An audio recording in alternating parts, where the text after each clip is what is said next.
birthday to you. Happy birthday.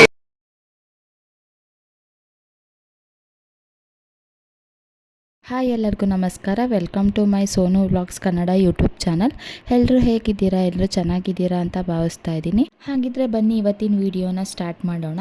ಇವತ್ತಿನ ವಿಡಿಯೋನ ನಾನು ಆಫ್ಟರ್ನೂನಿಂದ ಸ್ಟಾರ್ಟ್ ಮಾಡ್ತಾ ಇದ್ದೀನಿ. ಈ ವಿಡಿಯೋಲಿ ನಮ್ಮ ಅಕ್ಕನ ಮಗನ ಬರ್ತ್ಡೇ ಸೆಲೆಬ್ರೇಷನ್ನ ನಿಮ್ಮೆಲ್ಲರ ಜೊತೆ ಶೇರ್ ಮಾಡ್ಕೊತಾ ಇದ್ದೀನಿ.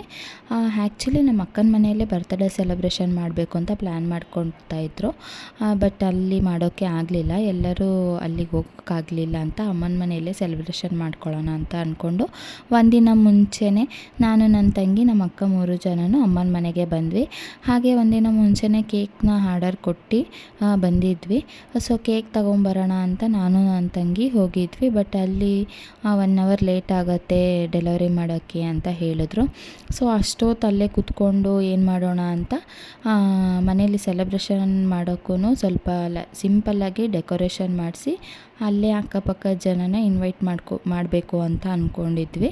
ಸೊ ಅವ್ರಿಗೆ ಬಂದವರಿಗೆ ಹಾಗೆ ಕಳ್ಸೋಕ್ಕೆ ಆಗಲ್ಲಲ್ವ, ಹೇಗಿದ್ದರೂ ಕೇಕ್ ಕೊಡೋಕ್ಕೆ ಸ್ವಲ್ಪ ಟೈಮ್ ಆಗುತ್ತೆ ಅಂತ ಹೇಳಿದರು.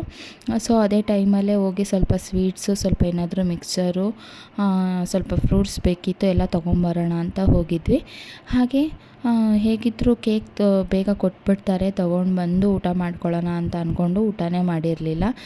ತುಂಬ ಹೊಟ್ಟೆ ಹಸ್ದುಬಿಟ್ಟಿತ್ತು. ಸೊ ಏನಾದರೂ ತಿನ್ಕೊಳ್ಳೋಣ ಅಂತ ಲೈಟಾಗಿ ಏನಾದ್ರು ತಿನ್ಕೊಳ್ಳೋಣ ಅಂತ ಅಂದ್ಕೊಂಡು ನಾನು ಐಸ್ ಕ್ರೀಮ್ ತಿನ್ಕೊಂಡೆ, ನನ್ನ ತಂಗಿ ಜ್ಯೂಸ್ ಕುಡ್ಕೊಂಡ್ಳು. ಹಾಗೆ ಫ್ರೂಟ್ಸು ಸ್ವೀಟ್ಸ್ ಎಲ್ಲ ತೊಗೊಂಡು ಕೇಕ್ ಶಾಪ್ಗೆ ಬಂದ್ವಿ. ಅಲ್ಲಿ ಮತ್ತೆ ಫಿನಿಷಿಂಗ್ ಮಾಡಿಲ್ಲ, ಒಂದು 20 ಮಿನಿಟ್ಸ್ ಆಗತ್ತೆ ಅಂತ ಹೇಳಿದರು. ಮತ್ತೆ ವೆಯ್ಟ್ ಮಾಡ್ತಾ ಕೂತಿದ್ವಿ. ಕೊನೆಗೆ ಕೇಕ್ ರೆಡಿ ಆಯಿತು. ಸೊ ನಾವು ಯಾವ ಥರ ಹೇಳಿದ್ವೋ ಡಿಸೈನ್ ಅದೇ ಥರನೇ ತುಂಬ ಚೆನ್ನಾಗಿ ಮಾಡಿಕೊಟ್ಟಿದ್ರು. ನಾವು ಯಾವತ್ತೂ ಈ ಶಾಪಲ್ಲಿ ಕೇಕ್ ಆರ್ಡರ್ ಮಾಡಿರಲಿಲ್ಲ, ಬಟ್ ತುಂಬಾ ಚೆನ್ನಾಗಿ ಮಾಡಿಕೊಟ್ಟಿದ್ರು. ನಾವು ಯಾವ ರೀತಿ ಕಾರ್ ಡಿಸೈನ್ ಆಗಿರ್ಬೋದು, ಹೇಳ್ಬೇಕು ಅಂದರೆ ಟೋಟಲಿ ತುಂಬಾ ಚೆನ್ನಾಗಿತ್ತು. ನೋಡ್ತಾ ಇದ್ದರೆ ಕಟ್ ಮಾಡೋಕ್ಕೆ ಮನಸ್ಸು ಬರಲ್ಲ, ಆ ರೀತಿ ಚೆನ್ನಾಗಿತ್ತು. ಟೇಸ್ಟ್ ವೈಸೂ ತುಂಬಾ ಚೆನ್ನಾಗಿತ್ತು ಅಂತ ಹೇಳ್ಬೋದು. ಹಾಗೆ ಕೇಕ್ ತಗೊಂಡು ಮನೆಗೆ ಹೊರಟ್ವಿ. ಕೇಕ್ ಸ್ವಲ್ಪನೂ ಶೇಕ್ ಆಗ್ದಂಗೆ ಬೇಗ ಮೆಲ್ಟ್ ಆಗದೆ ಇರೋಗೆ ಬೇಗ ಮನೆಗೆ ಹೋಗಬೇಕಿತ್ತು. ಸೊ ಬಸ್ಸಲ್ಲೇ ಹೋಗೋಣ ಅಂತ ಹೋದ್ವಿ. ನನ್ನ ಮಗನೇ ಬೇರೆ ಮನೇಲೇ ಬಿಟ್ಟು ಬಂದಿದ್ದೆ, ಅವನೇನು ಮಾಡ್ತಾಯಿದ್ದಾನೆ ಅಂತ ಗೊತ್ತಿಲ್ಲ. ಸೊ ನಾವು ಮನೆಗೆ ಹೋಗೋ ಅಷ್ಟರಲ್ಲಿ ಡೆಕೋರೇಷನ್ ಎಲ್ಲ ಕಂಪ್ಲೀಟ್ ಮಾಡಿಬಿಟ್ಟಿದ್ರು. ಹಾಗೆ ನಮ್ಮಮ್ಮ ಇನ್ವೈಟ್ ಮಾಡ್ತಾರಲ್ವ ಆ ಜನಕ್ಕೆ, ಹಾಗೆ ಕಳಿಸೋದು ಬೇಡ ಅಂತ ಊಟಕ್ಕೂ ಅರೇಂಜ್ ಮಾಡಿಬಿಟ್ಟಿದ್ರು. ಊಟ ಅರೇಂಜ್ ಮಾಡ್ತಾರೆ ಅಂತ ನಮಗೆ ಗೊತ್ತಿರಲಿಲ್ಲ ಫಸ್ಟಿಗೆ. ಸೊ ನಾವು ಸ್ವೀಟ್ಸ್ ಎಲ್ಲ ತಂದುಬಿಟ್ಟಿದ್ವಿ. ಇನ್ನೇನು ಮಾಡೋಕ್ಕಾಗಲ್ಲ, ಊಟದ ಜೊತೆಗೆ ಅದನ್ನೇ ಒಂದೊಂದು ಕೊಟ್ಟು ಕಳಿಸೋಣ ಅಂತ ಅಂದ್ಕೊಂಡು ಸುಮ್ಮನಾದ್ವಿ. ಇಲ್ಲಿ ನನ್ನ ಮಗ ಅಂತೂ ನಾನು ಬರೋವರೆಗೂ ಸುಮ್ಮನೆ ಆಟಾಡ್ತಾ ಇದ್ನಂತೆ. ನಾನು ಬಂದಮೇಲೆ ಆ ಡೆಕೋರೇಷನ್ ಹತ್ರ ಹೋಗೋದು, ಅದನ್ನೆಲ್ಲ ಬೀಳಿಸೋದು, ತುಂಬಾ ತರಲೆ ಮಾಡ್ತಾಯಿದ್ದ. ಈ ಥರ ಸಣ್ಣ ಮಕ್ಕಳು ಇದ್ಬಿಟ್ರೆ ಮನೇಲಿ ಏನೇ ಒಂದು ಫಂಕ್ಷನ್ ಮಾಡಿದ್ರೂ ಅದನ್ನು ಆ ಥರ ಡೆಕೋರೇಷನ್ ಏನಾದ್ರು ಮಾಡಿಸ್ಬಿಟ್ರೆ ಅದನ್ನು ಪ್ರೊಟೆಕ್ಟ್ ಮಾಡೋದೇ ತುಂಬಾ ದೊಡ್ಡ ಟಾಸ್ಕೇ ಆಗಿಬಿಟ್ಟಿರತ್ತೆ. ಅವ್ರನ್ನ ಕಂಟ್ರೋಲ್ ಮಾಡೋಕ್ಕೆ ಆಗಲ್ಲ. ಪಾಪ ಅವ್ರಿಗೂ ಅದನ್ನು ಮುಟ್ಟಬೇಕು, ನೋಡಬೇಕು ಅಂತ ಆಸೆ ಇರುತ್ತಲ್ವ. ಸೊ ಮನೆಗೆ ಬಂದಾದಮೇಲೆ ಫ್ರೆಶ್ ಅಪ್ ಆಗಿ ಎಲ್ಲರೂ ದೇವಸ್ಥಾನಕ್ಕೆ ಹೋಗಿ ಬರೋಣ ಅಂತ ಅಮ್ಮ ಹೇಳಿದ್ರು. ಸೊ ಎಲ್ಲರೂ ರೆಡಿಯಾಗಿ ದೇವಸ್ಥಾನಕ್ಕೆ ಹೊರಟ್ವಿ. ಆವತ್ತಿನ ದಿನ ಅಲ್ಲಿ ಏನೋ ಸ್ಪೆಷಲ್ ಪೂಜೆ ಮಾಡಿದರು, ದೇವ್ರಿಗೆ ಅಲಂಕಾರ ಎಲ್ಲ ಮಾಡಿ ಪೂಜೆನ ಚೆನ್ನಾಗಿ ಮಾಡಿದರು. ದೇವಸ್ಥಾನಕ್ಕೆ ಬಂದಿದ್ದು ಒಳ್ಳೇದಾಯಿತು ಅಂದ್ಕೊಂಡು ದೇವ್ರ ಕೈ ಮುಗಿದು ಅಲ್ಲೇ ಸ್ವಲ್ಪ ಹೊತ್ತು ಕೂತು ಮನೆಗೆ ಹೋದ್ವಿ. ಅಮ್ಮ ಆಲ್ರೆಡಿ ಟೈಮ್ ಆಗೋಗಿತ್ತು, ಎಲ್ಲರಿಗೂ ಇನ್ವೈಟ್ ಮಾಡಬೇಕು, ಟೈಮ್ ಆಯಿತು ಅಂತ ಅಮ್ಮ ಎಲ್ಲರಿಗೂ ಇನ್ವೈಟ್ ಮಾಡಿ ಬರೋಕ್ಕೆ ಹೊರಟರು. ನನ್ನ ನಾದಿನಿ ಅವ್ರ ಮಕ್ಕಳು ಎಲ್ಲರೂ ಆಲ್ರೆಡಿ ಬಂದುಬಿಟ್ಟಿದ್ರು. ನಾವು ದೇವಸ್ಥಾನದಿಂದ ಮನೆಗೆ ಬರೋ ಅಷ್ಟರಲ್ಲಿ ಡೆಕೋರೇಷನು ಅಷ್ಟೇ ತುಂಬಾ ಚೆನ್ನಾಗಿತ್ತು. ಸಿಂಪಲ್ ಆಗಿದ್ರು ತುಂಬಾ ಚೆನ್ನಾಗಿ ಕಾಣ್ತಾ ಇತ್ತು ಅಂತಲೇ ಹೇಳ್ಬೋದು. ಹಾಗೆ ಫೋಟೋ ತೆಗ್ಸೋಣ ಅಂತ ಫೋಟೋಗ್ರಾಫರ್ನು ನಮ್ಮ ಅಕ್ಕ ಕರೆಸಿದ್ಲು. ಈ ಸಣ್ಣ ಮಕ್ಕಳಿಗೆ ಏನೇ ಒಂದು ಮಾಡಿಸ್ಬೇಕಂತಂದ್ರೂ ತುಂಬಾ ಕಷ್ಟ. ಅವನನ್ನು ಕರೆಕ್ಟಾಗಿ ನಿಲ್ಲಿಸಿ ಫೋಟೋ ತೆಗೆಯೋಷ್ಟರಲ್ಲಿ ತುಂಬಾ ಸಾಕಾಗೋಯ್ತು ಅಂತಲೇ ಹೇಳ್ಬೋದು. ಒಂಥರ ಫೋಸ್ ಹೇಳ್ಕೊಡ್ತಾ ಇದ್ರೆ ಅವನೊಂಥರ ನಿಂತ್ಕೊತಾ ಇದ್ದ. ಫೋಟೋಗ್ರಾಫರಿಗೆ ತುಂಬಾ ನಗು ಬಂದುಬಿಡ್ತು ಅವ್ನು ಮಾಡೋದು ನೋಡಿ. ಹಾಗೆ ನಮ್ಮ ಕಸಿನ್ಸು ಅವ್ರ ಮಕ್ಕಳು ತುಂಬ ಜನ ಆಲ್ರೆಡಿ ಬಂದುಬಿಟ್ಟಿದ್ರು. ಇವನನ್ನು ಕರೆಕ್ಟಾಗಿ ನಿಲ್ಲಿಸಿ ಇವನ್ನ ಫೋಟೋ ತೆಗೆಯೋಷ್ಟರಲ್ಲಿ ಆಲ್ರೆಡಿ ತುಂಬಾ ಟೈಮ್ ಆಗೋಗ್ಬಿಟ್ಟಿತ್ತು. ನಮ್ಮಮ್ಮನೂ ಅಕ್ಕಪಕ್ಕದ ಮನೆ ಜನನೆಲ್ಲ ಇನ್ವೈಟ್ ಮಾಡ್ಕೊಬರೋಣ ಅಂತ ಹೋದರು. ಇವನ್ನ ಕರೆಕ್ಟಾಗಿ ನಿಲ್ಲಿಸಿ ಇವನಿಗೆ ಫೋಟೋ ತೆಗಿಯೋಷ್ಟರಲ್ಲೇ ನಮಗೆ ಸಾಕಾಗೋಗ್ಬಿಟ್ಟಿತ್ತು. ಅದರಲ್ಲಿ ನನ್ನ ಮಗ ಬೇರೆ ಎಲ್ಲರೂ ಆಚೆ ಇರೋದು ನೋಡಿ ಅವನಿಗೆ ಆಚೆ ಬಂದುಬಿಟ್ರೇ ಅವನನ್ನು ಹಿಡಿಯೋದೇ ತುಂಬ ಕಷ್ಟ. ಆ ಕಡೆ ಓಡೋದು, ಸ್ಕೂಟಿ ಮೇಲೆ ಹತ್ತು ನಿಂತ್ಕೊಳ್ಳೋದು. ನನ್ನ ತಂಗಿ ಅಂತೂ ಅವ್ನು ಹಿಂದೆನೇ ಓಡಾಡಿ ಸಾಕಾಗೋಗ್ಬಿಡ್ತು ಅವಳಿಗೆ. ಕೊನೆಗೆ ಫೋಟೋ ಎಲ್ಲ ತೆಗೆದು ಫೋಟೋ ಎಲ್ಲ ಶೂಟ್ ಮಾಡ್ಕೊಂಡಿದ್ದಾಯಿತು. ನಾವು ಕೇಕ್ನೆಲ್ಲ ಅರೇಂಜ್ ಮಾಡಿಡೋಣ ಅಂತ ನಾನು ನನ್ನ ತಂಗಿ ಒಳಗಡೆ ಹೋದ್ವಿ. ಕೇಕ್ನೆಲ್ಲ ಸ್ಟ್ಯಾಂಡಿಗೆ ಅರೇಂಜ್ ಮಾಡಿ ಇಟ್ವಿ. ಸೊ ಆಲ್ರೆಡಿ ಎಲ್ಲರೂ ಮನೆಗೆ ಬಂದುಬಿಟ್ಟಿದ್ರು. ಹಾಗೆ ಅಲ್ಲಿ ಡೆಕೋರೇಷನ್ನ ಕೇಕ್ನ ಎಲ್ಲ ಫೋಟೋಗ್ರಾಫರ್ ಅಲ್ಲೊಂದು 2-3 ಕ್ಲಿಕ್ಸ್ನ ತಗೊತಾ ಇದ್ದರು. ಮನೇಲೆಲ್ಲ ಬಂದು ಕೂತ್ಬಿಟ್ಟಿದ್ರು. ಆ್ಯಸ್ ಯೂಶ್ವಲ್ ಎಲ್ಲರೂ ಮಾಡ್ದಂಗೆ ಅಲ್ವಾ, ಎಲ್ಲರೂ ಕೇಕ್ ಕಟ್ ಮಾಡಿ ಎಲ್ಲ ಅವನಿಗೆ ತಿನ್ನಿಸ್ತಾಯಿದ್ರು. ಸೊ ಅವನಿಗಂತೂ ತಡ್ಕೊಳಕ್ಕಾಗ್ತಾಯಿಲ್ಲ. ಕೇಕ್ನ ನೋಡಿಬಿಟ್ಟು ಫಸ್ಟ್ ಅದನ್ನು ಮುಟ್ಟಬೇಕು. ಅಲ್ಲಿ ಕಾರ್ಸ್ ಎಲ್ಲ ಇತ್ತಲ್ವ ಕೇಕ್ ಡಿಸೈನಲ್ಲಿ, ಅದೆಲ್ಲ ತೆಗೆದು ಫಸ್ಟ್ ಅವನು ನೋಡಬೇಕು. ಅಷ್ಟು ಅರ್ಜೆಂಟಲ್ಲಿ ಇದ್ದ. ನಾವು ಎಷ್ಟು ಹೇಳಿದ್ರೂ ಕೇಳ್ತಾ ಇರಲಿಲ್ಲ. ಈ ಕಡೆ ಜನನೂ ಕರೆಕ್ಟಾಗಿ ರೆಸ್ಪಾನ್ಸ್ ಮಾಡ್ತಾ ಇರಲಿಲ್ಲ. ಅವನು ಸಣ್ಣ ಮಕ್ಕಳೇ ಹಾಗೆ ಬಿಡಿ, ನಾವೇನೋ ಅಂದ್ಕೊತೀವಿ, ಅವರು ಕರೆಕ್ಟಾಗಿ ಈ ಥರ ಏನಾದರೂ ಸೆಲೆಬ್ರೇಷನ್ ಮಾಡುವಾಗ ಫಂಕ್ಷನ್ಸ್ ಇದ್ದಾಗಲೇ ಅವರು ನಮ್ಮ ಮಾತು ಕೇಳೋದೇ ಇಲ್ಲ. ಸೊ ಅವನಿಗೆ ಕೇಕ್ ನೋಡಿಬಿಟ್ಟು ಫಸ್ಟ್ ಅದರಲ್ಲಿರೋದೆಲ್ಲ ತೆಗೆದು ಆಟಾಡಬೇಕು ಅಂತ ಅನಿಸ್ಬಿಟ್ಟಿತ್ತು ಅವನಿಗೆ. ಕಾರ್ನೆಲ್ಲ ನೋಡಿಬಿಟ್ಟು ಅದು ಆಟಾಡೋದು ಅಂದ್ಕೊಬಿಟ್ಟಿದ್ದ. ಸೊ ಎಲ್ಲ ಸೆಲೆಬ್ರೇಷನ್ ಎಲ್ಲ ಮಾಡಿ ಎಲ್ಲ ಕೇಕ್ ಕಟ್ ಮಾಡಿ ಅವನಿಗೆ ತಿನ್ನಿಸಿದ್ದಾಯಿತು, ನಾವು ತಿನ್ಕೊಂಡಿದ್ದಾಯಿತು. ಹಾಗೆ ನಾವು ಫ್ಯಾಮಿಲಿ ಫೋಟೋಸು ಆಮೇಲೆ ಬಂದವ್ರ ಜೊತೆ ಫೋಟೋಸ್ ಎಲ್ಲ ತೊಗೊತಾ ಇದ್ವಿ. ಎಲ್ಲರೂ ನಮ್ಮ ನಾದಿನಿ, ಅವ್ರ ಮಕ್ಕಳು, ನಮ್ಮ ಅಕ್ಕ, ನನ್ನ ತಂಗಿ, ಅಮ್ಮ ಎಲ್ಲರೂ ಫೋಟೋಸ್ ತೊಗೊಂಡಿದ್ದು ಆಯಿತು. ತುಂಬ ಚೆನ್ನಾಗಾಯಿತು celebration.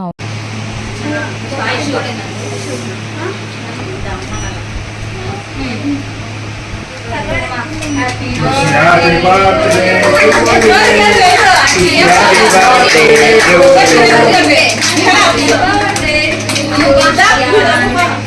Happy birthday to you. ಬನ್ನಿ ಮಾಮ ಕಲಾ ಬರ್ರಿ ಎಲ್ಲರೂ ಬರ್ರಿ.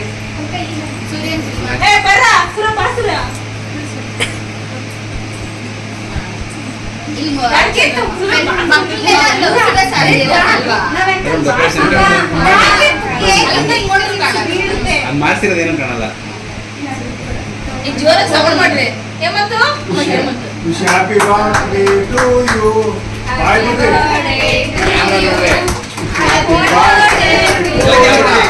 ಅಲ್ಲಿ ಅಲ್ಲಿ ಮಾಡ್ತಿದಾರಲ್ಲ ಮೇಡಮ್ ಕ್ಯಾಮ್ರಾ ನೋಡಿ, ಮೇಡಮ್ ಕ್ಯಾಮ್ರಾ ಇಡ್ಸೋಲ್ಲ ಅಂದ್ರೆ ನೋಡು.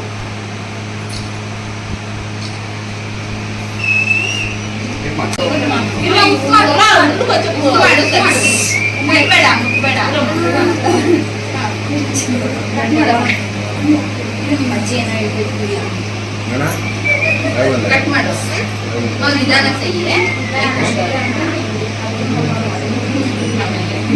ವಾಂಗಿ ತಿನ್ಬೇಕು ಮಕ್ಕಳು.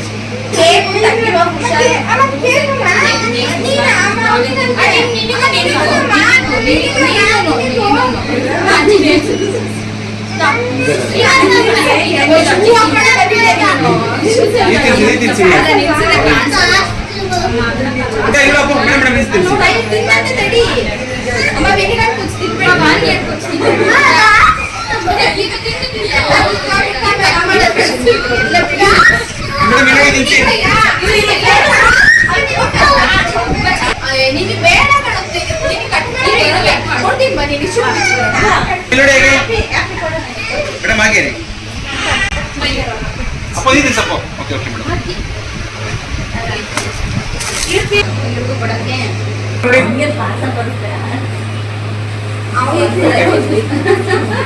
ಮೇಡಮ್ ಸೋಪ್ ಇದೆ. ಮೇಡಮ್ ಕ್ಯಾಮ್ರಾ ನೋಡಿ. ಅಲ್ಲೇ ಇರೋದು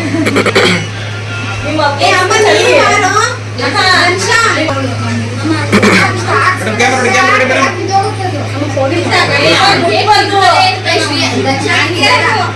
ಮೇಡಮ್ ಕ್ಯಾಮ್ರಾ ನೋಡಿ. Madam camera camera.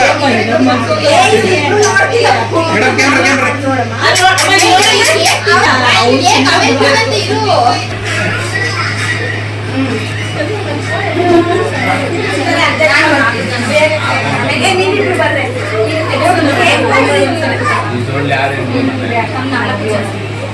ಮೇಡಮ್ ಸ್ವಲ್ಪ ಇಲ್ಲಿ ಬನ್ನಿ.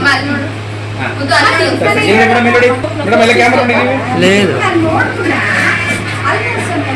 ಅಮ್ಮ ಕ್ಯಾಮ್ರಾ ನೋಡಿ ಅಲ್ಲಿ ನೋಡಮ್ಮ ಮೇಡಮ್ ನೀವು ಗಣೇಶ ನೋಡು ಅಲ್ಲಿ ಗಣೇಶ ಮೇಡಮ್ ಆಗಿರಿ ಒಂದು ಸೆಕೆಂಡ್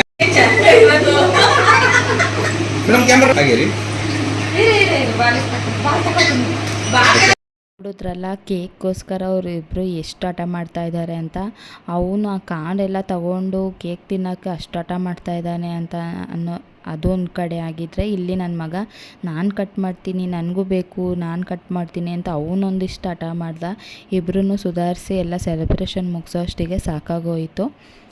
ಕ್ಯಾಮ್ರಾಮ್ಯಾನ್ಗೂ ಅಷ್ಟೇ ಕ್ಯಾಮ್ರಾ ನೋಡಿ ಅಂತ ಹೇಳಿ ಅವರು ಫೋಟೋ ತೆಗೆಯೋಷ್ಟರಲ್ಲಿ ಅವ್ರಿಗೂ ಸಾಕಾಗೋಗ್ಬಿಟ್ಟಿತ್ತು. ಇವನು ಫಸ್ಟು ಕೇಕ್ ತಿನ್ನೋ ಅರ್ಜೆಂಟಲ್ಲೇ ಇದ್ದ ಅಲ್ವಾ, ಕ್ಯಾಮ್ರಾ ನೋಡ್ತಾನೇ ಇರಲಿಲ್ಲ. ಇಬ್ಬರು ಮಕ್ಕಳನ್ನು ತುಂಬಾ ಹಠ ಮಾಡಿಬಿಟ್ರು. ಅವ್ರನ್ನ ಸುಧಾರಿಸೋಷ್ಟರಲ್ಲೇ ನಮಗೆ ಸಾಕಾಗೋಗ್ಬಿಟ್ಟಿತ್ತು. ಕೇಕ್ ಕಟ್ ಮಾಡ್ತಿರೋ ಗ್ಯಾಪಲ್ಲಿನೇ ಎಷ್ಟು ಕೇಕ್ ತಿನ್ಕೊಬಿಟ್ಟಿದ್ದಾನೋ ಗೊತ್ತಿಲ್ಲ. ಆ ಸ್ಟಿಕ್ ತಗೊಳ್ಳೋದು, ಅವನೇ ಕಟ್ ಮಾಡ್ಕೊಳ್ಳೋದು, ಅವನೇ ತಿನ್ನೋದು, ಕಾರ್ ತೆಗೆಯೋದು, ತಿನ್ಕೊಳ್ಳೋದು, ಇದೇ ಆಗಿಬಿಟ್ಟಿತ್ತು ಒಂದು ಕೆಲಸ ಅಲ್ಲಿ. ಬಂದವರಿಗೆಲ್ಲ ಊಟ ಹಾಕಿ ಅವರು ಊಟ ಮಾಡಿಕೊಂಡು ಎಲ್ಲರೂ ಹೊರಟರು. ಹಾಗೆ ಮನೇಲಿರೋರು ನಾವು ಸ್ವಲ್ಪ ಕೇಕ್ ತಿನ್ಕೊಬಿಟ್ಟಿದ್ದೆ ಅಲ್ವಾ, ಊಟ ಮಾಡೋಕ್ಕೆ ಆಗ್ತಾಯಿರಲಿಲ್ಲ. ಹಾಗೆ ಇರಬಾರ್ದು ಅಂತ ಸ್ವಲ್ಪ ಎಲ್ಲರೂ ಊಟ ಮಾಡ್ಕೊಂಡಿದ್ದಾಯಿತು. ನೋಡಿ ಈ ಥರ ಆಯಿತು ನಮ್ಮದು ಬರ್ತ್ಡೇ ಸೆಲೆಬ್ರೇಷನು. ಚೆನ್ನಾಗಿತ್ತು ಒಂಥರ. ಒಂದು ಸ್ವಲ್ಪ ಹಠ ಮಾಡಿದ್ದ ಅನ್ನೋದು ಬಿಟ್ಟರೆ ಬೇರೆ ಎಲ್ಲ ಚೆನ್ನಾಗಾಯಿತು. ಐ ಹೋಪ್ ಈ ವಿಡಿಯೋ ನಿಮಗೆಲ್ಲರಿಗೂ ಇಷ್ಟ ಆಗುತ್ತೆ ಅಂತ ಅಂದ್ಕೊಂಡಿದ್ದೀನಿ. ನನ್ನ ಫಸ್ಟ್ ಯೂಟ್ಯೂಬ್ ಲೆಂತಿ ವಿಡಿಯೋ ಆಗಿರುತ್ತೆ ಈ ವಿಡಿಯೋ. ಯಾರೆಲ್ಲ ಈ ವಿಡಿಯೋನ ನೋಡ್ತಾ ಇದ್ದೀರಾ ಪ್ಲೀಸ್ ಸಬ್ಸ್ಕ್ರೈಬ್ ಮಾಡಿಕೊಂಡು ನೋಡಿ. ಹಾಗೆ ಪಕ್ಕದಲ್ಲಿರೋ ಬೆಲ್ ಐಕನ್ನ ಕ್ಲಿಕ್ ಮಾಡ್ಕೊಳ್ಳಿ. ನಾನು ಯಾವುದೇ ವಿಡಿಯೋ ಹಾಕಿದ್ರೂ ನಿಮಗೆ ನೋಟಿಫಿಕೇಷನ್ ಬರುತ್ತೆ, ನೀವೇ ಫಸ್ಟ್ ವಿಡಿಯೋ ನೋಡ್ಬೋದು. ಈ ವಿಡಿಯೋನ ಇಲ್ಲಿಗೆ ಎಂಡ್ ಮಾಡ್ತಾ ಇದ್ದೀನಿ. ನೆಕ್ಸ್ಟ್ ವಿಡಿಯೋದಲ್ಲಿ ಸಿಗ್ತೀನಿ. ಟೇಕ್ ಕೇರ್, ಬಾಯ್.